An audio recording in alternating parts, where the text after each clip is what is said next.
Reconsider working here if I want to take a honeymoon? Okay, by user wosk3w3dap00ch. I had a manager who hated reading emails and would miss important issues/meetings because of it. I even suggested text-to-speech to make it less unpleasant, but he told me off. He spent a lot of time playing golf with clients and was mostly inaccessible. It got to the point where most of the team CC'd me. I was next on the totem pole, so I could grant approvals for stuff like expense reports and help out on projects my manager was supposed to work on. When I was getting married, I requested 3 weeks off for my honeymoon. Everyone knew I was getting married. Manager even congratulated me on the engagement when it happened. I had 5 weeks vacation accumulated and didn't think it would be a big deal, especially since I was requesting it nearly 8 weeks in advance. Then a vacation request denied email comes in from our time off system. I emailed manager following up, left voicemails, and after a week he finally replied to an email, "Look, we need dedicated people. If you think you can take 3 weeks off for a vacation, you need to reconsider your position here." Keep in mind, my request stated vacation request for honeymoon. I replied with no consideration needed, "My last day will be, date in 3 weeks. Let me know about transitioning duties." I forward this to HR, CCing manager, and HR sets up my exit interview, but HR tells my manager to set up transition for my responsibilities. During my notice period, I even replied all to this email twice, asking about transition plans, since I didn't get any transition plan. I tell my team, they ask manager what to do with my duties and manager says he'll think about it but doesn't do anything nor email anything out. 4 weeks later, I get a call from my old boss, "Are you planning on coming in this week?" Why would I? Because you work for me. Not as of last week. Stop messing around, get your ass in the office. I told you my last day when you denied my vacation request. How about giving proper notice and transitions? HR asked you to develop a transition plan and to attend my exit interview. It's not my fault you don't read all your emails. I hang up and block his number, but screenshot the call log and send it to the HR contact with an innocent, "Should I be worried? Old manager thinks I still work for him." Fallout: things went from bad to worse for my old manager. Apparently I was doing most of his managerial duties, so he actually had to try and get stuff done himself. He also got into some legal issues, those client golf outings, he played golf, but not with clients, that made his termination with cause, so no severance for him. I ended up at a competitor with a nice bump in pay. I wanted to start after my honeymoon, but new company really wanted my help on a pitch. I joined for several weeks, reworking 1/3 of the pitch, and then went on my honeymoon for 3 weeks. They paid me for the entire time off. That garnered a lot of goodwill from both me and my wife. I only left the company because MRS and I moved cross-country and they didn't have remote positions back then. EDA, thank you for the awards. I don't have all the details, but no, old manager had to hire lawyers to deal with legal issues related to his dismissal and the expenses. Clarification: this happened in the late 2000s. MRS and I are still married. XBF insists I play a game he assumes he's better at. I complied, by user respect 5 EVA. Every once in a while I think about this story while I'm idly playing Sudoku on my phone and it makes me smile. I realized it's perfect malicious compliance/petty revenge material. I don't want to go into too much detail here, but some background is needed. A few years ago when I was in grad school, I dated a man who was several years older than me, who had just finished his master's at the same school, completely different program but both in the realm of STEM, and started a company based on that work. He seemed to have a chip on his shoulder about the fact that he went back to school in his late 20s, and the fact that I was in a PhD program. I need to emphasize I did not think I was better or smarter than him in any way, and I thought and still think he is incredibly smart and his company does fascinating work. But, he still projected this inferiority complex on me, and it was one of many things that soured our relationship. He was obsessed with feeling smarter than me and bringing me down a peg. The relationship ran its course within a year and the breakup was messy, but he insisted on remaining friends despite a lot of obvious tension between us. One day he asked me to help him pick up a moving truck he needed for work and I agreed, but when I got in the car we were kind of quiet for a couple minutes, so I pulled out my phone and finished the Sudoku game I had up in my browser. For some context, I am incredibly good at Sudoku relative to most people. This is because I obsessively solved Sudoku puzzles as a kid and just had big books of them to solve on long bus rides to school, and it's still my go-to game to play while waiting in line, pooping, etc. I don't really correlate this with intelligence, my brain is just trained to recognize the patterns and solving them is soothing. He looked over and saw I was playing and asked what app I played on. I said I just play on a certain website I like, and when he asked why I don't use a Sudoku app, I tried to be as neutral as possible in my response and said that the website had a nice spread of difficulty and that every app I tried had either been all too easy or too hard. Admittedly, it's almost always too easy, but because of aforementioned inferiority complex I was hedging this on purpose. He had a kind of "oh really" response and insisted I try the app he has on his phone because he was sure I would find it hard. So, I maliciously complied. I opened up the hardest setting of puzzle in his app and solved it in about a minute, beating the record on his phone by at least a minute and a half. I showed it to him and he seemed alarmed and basically said I got lucky. So, I played several more times so that my times flooded the fastest times list until his were all gone. His shock and frustration at this was satisfying on its own, but many months later when I had long forgotten about it, he randomly sent me a screenshot of his puzzle in that app with a faster time, except it was for the easiest puzzle setting. So of course, to be petty, I immediately downloaded the app, played on the easiest setting, beat his time by a significant margin again, and sent a screenshot. Was this mean? Maybe. Was it satisfying? Yes. Fresh stitches under my hat. Teacher has a no hats in class policy. Sure thing, by user Bills Bayou. The car accident was of the side impact variety and it was brutal. This was in the days before airbags and seatbelt laws. 1 second I'm driving and the next I'm halfway out the passenger window watching blood run off my head to pool in the glass of a previously closed window. Another second ticks by and I'm in the ER receiving 13 crude stitches for 11 inches of wide open scalp. I lost more than 2 pints of blood and a large patch of hair. I also lost my favorite white fishnet t-shirt, but that's a separate tragedy. That Friday of a Labor Day weekend was how my name shows up in the newspaper list of Labor Day weekend accidents. Tuesday comes and I go to class at the local college. Being a teenager gave me the gift of immortality. There I was, fully ambulatory, just 4 days after a serious car accident. For the sake of propriety, I'm wearing a hat to cover the fresh injury. It was a white Panama hat with a bright 80s style hatband. As this was 1983, everything was 80s style, but that's a separate tragedy. Hobbling along, I make it to sociology just as class was beginning. I take a seat at the back of class and settle in. The conversation went something like this. Excuse me? Could you remove your hat please? The teacher had her own sense of propriety. My hat didn't fit with proper classroom attire. I was in a car accident, I replied. Did she hear my words or was one of her rude students muttering another in a career-long list of excuses?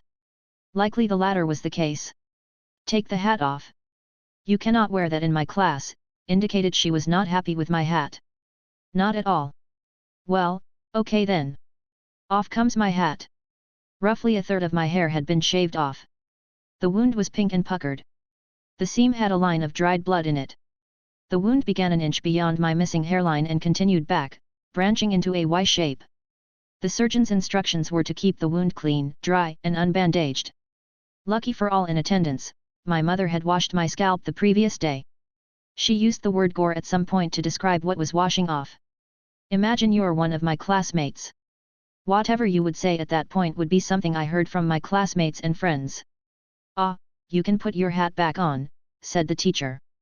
Not before a little malicious compliance, I won't. But I can't wear hats in class, I replied. I mean, I can do it, but not if I'm breaking the rules. Please put your hat on. Okay. If you insist, and the hat went back on my head. My advice is not to engage in malicious compliance on the first day of class. Not in a course where the teacher gives essay questions. That was the only C I received that semester, but that's a separate tragedy. If you don't like the way we do things here, you can leave. Okay, by user for 0st_byt3. This is a little long. Sorry. When I was in college, I worked for a mobile carrier in a mall. For a young person, it was great money. I was the assistant manager, which was a fancy way of saying I was in charge of most of the store paperwork. A few months before. One morning, I opened by myself and a guy approached me asking for a specific phone and kept balking at the price, asking if I could cut him a deal though. I was confident we were by far the cheapest in the area, so I told him if you bring me a better deal, I'll beat it. The guy does another lap, talks to other stores, and comes back. Come on, There is nothing you can do? Can I just get a case? I smile and say, sorry, that's the best I can do today, but can I get your number in case we get a sale that brings the price down? This sometimes actually did work. His entire demeanor changed and he handed me paperwork out of his bag and showed me his ID. He was from corporate LP, Loss Preventions. Apparently my store ranked top in the state for excessive discounts and excessive waste. He then hands me a document showing all of my friends and family discounts. So I flip open my phone, yes, it still flipped, and showed him all the names on the list are in my phone, thus our friends and family. He thanks me and says he'll stick around to talk to my boss and one other team member. Since smartphones aren't really a big thing at the time, the LP guy starts talking to me about my job, and I ask him a little more about what exactly flagged our store. Turns out the other two people he wanted to talk to had more than 30% of their transactions marked with that discount code and our store seemed to lose lots of inventory. Store practice was that if you open an accessory and it was damaged in shipping, you just throw it away and grab another one. Turns out there is a process you need to follow. He showed me the form and said you really should be between X and X a month to be considered average. He then interviews my boss and coworker who couldn't prove that their discounts were accurate and they were let off with a stern warning. From then on, I took on the responsibility of tracking inventory and warning the team when we were getting close to the monthly limit. Like a miracle, cases stopped breaking for the rest of the month with these announcements. Fast forward. I open by myself again one morning. An older gentleman approaches me and starts screaming at me about being a heartless bastard and asking how the hell can you do this to people. I look at him puzzled. Sir, I have no idea who you are, so you can't possibly be mad at me specifically. Let's go sit over there and have a quick chat. As soon as we sit down I look at him and he starts crying and shaking. I don't know what to do. I'm gonna lose my house. He goes on to tell me his son had gotten 10 free phones from my store and the monthly bill was roughly $800 plus tax. Sir, if your son started an account with us, there is nothing I can do without him coming to the store. The dad shows me a photo in his wallet and explains that his son lives in a home because he's too old to take care of him. He's visibly disabled. He was already barely getting by paying for his house plus his son to be taken care of. My heart dropped as I figured out what had happened. My coworker had sold the phones to his son while they were on a mall outing with his group home. Furious, I go back to the store and void the entire order. I instruct the dad to bring me every phone he can find. Anything not in the store that day would be marked as stolen. I write up the inventory report and mark all of those phones stolen for the time being. Coworker comes in and I say, don't bother clocking in. I saw your order from last night. Just know that it's voided. If you pull anything like that again I'll make sure you are fired. Take the rest of the weekend off. He argues for a moment, but leaves. 25 minutes later, and early for his shift, my boss shows up saying he heard what happened. I show him all of the paperwork and explain what I did to solve it. Irritated, he looks at me and says something like you know you can't do that, right? He then argues with me that I had no right to void the order and the contract was the contract. Confused and angry, I say look, I will not sit by and allow people to be taken advantage of like that. To which he replies, if you don't like the way we do things here, you can leave. Shocked, I walk back into the store where he tells me he is taking care of all of the paperwork to fix my mess. Quietly I rip up my inventory report with a smile and tell him I'm leaving for the day. I call a friend who said, why don't you just get an IT job, what I was going to school for. He then calls a recruiter and sets up an interview for the next morning. Boss's little push gave me the drive to just go for it. I nailed the interview and get the job. My now ex-boss texted me shortly after and said, hey OP, you're late, to which I replied, no, I don't like the way you do things there. Silence. Fast forward a few months. Both the boss and the coworker were fired for theft. You see, with the unexplained missing phones and with no one watching inventory, LP quickly took interest in the store again. Turns out the broken cases were actually team members giving away inventory to close sales. So when I was there balancing inventory and giving warnings, it was letting them know just how much they could steal and get away with it. Without me there they just did whatever the heck they wanted. From what I hear, they were escorted out by security and all. So in the end, I was pushed to start the career of my dreams. They have a record. Thanks for sticking with me, sorry it was so long. Sure, call the towing service. Dig Your Own Grave, by user GabGab01. I was visiting my mother with my car, picking her up to go to a restaurant. At her residence, I had trouble finding a parking spot, so I parked my car near an entryway. Parked in quotes because I kept the car running and stayed behind the wheel, texting my mom to come out because I'm waiting for her, in case I have to move the car to let someone else pass. While I was waiting for my mom, another resident pulled up in his car and went into the entryway. I had to move the car a bit to let him in. The dude exited his car and came to me, red-faced. "What do you think you're doing? You can't park here, that's illegal. That's why the car is running and I'm sitting inside. I'm not parking." "Like fuck you are. I am calling the tow service and you better not move," and then he went into his home. So I complied. I was pissed, but I stayed. Technically, I could have just left, driving carefully around him. He never wrote down my license plate and I did not violate any rules. But he said to not move, so I didn't. When my mom came down, I explained the situation to her, and she agreed with me, that I have not broken any laws. A few minutes later, the tow truck came. I stepped out, with a bit of a scowl on my face, ready to clear up the misunderstanding, but instead, the tower took the initiative with a smile. "Ah, I see what's going on. You got blocked in. Let me fix that for you," and he towed the other guy's car. In the end, the angry dude had to pay to get his car back, as well as pay for the towing, since he called the tow service, and I got a nice meal at a restaurant and a fun story to tell.